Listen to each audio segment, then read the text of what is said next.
ষড়ৈশ্বর্য ছাইটা আমি আছি অবস্থান, ঊর্ধ্ববিন্দু দিয়া তাহে কইল অবস্থান, পুরুষ প্রকৃতি তাহে কইল আধা আধা, বিচারিয়া গর্গ মুনি নাম রাখিলেন রাধা। রাধে রাধে। এই সেই রাধা রানী যিনি নিজেকে ভজনের দ্বারা শূন্যে তুলে নিয়েছেন।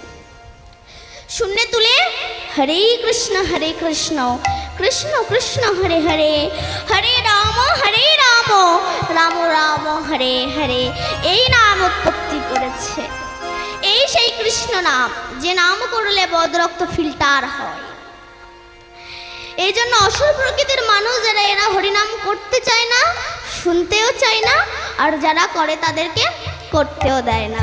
রাধে রাধে। কারণ এই হরিনাম করলে বদরক্ত ফিল্টার হয়, যেটা হয়েছিল প্রহ্লাদের বাবা হিরণ্যকশিপুরের।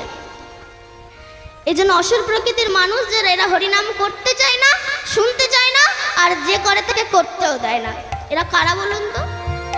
এরা হচ্ছে জমের এজেন্ট। সারদা কোম্পানির এজেন্ট ছিল না কাকা, 50,000 রাখলে 5 লক্ষ। কি করবো ভাইপো? বলে সব বেচে কেনে সারদা কোম্পানিতে জমা করুন।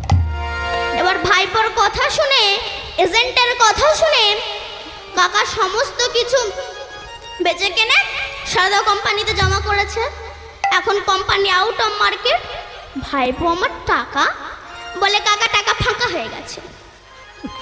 এই যেমন অনেক এজেন্টের কথা শুনে অনেক কাকা যেমন টাকা ফাঁকা হয়ে ঘুরে বেড়াচ্ছে, তেমনি জগতে অনেক মানুষ আছে, এরা হরিনাম করতে চায় না, শুনতে চায় না, যে করে তাকে করতেও দেয় না।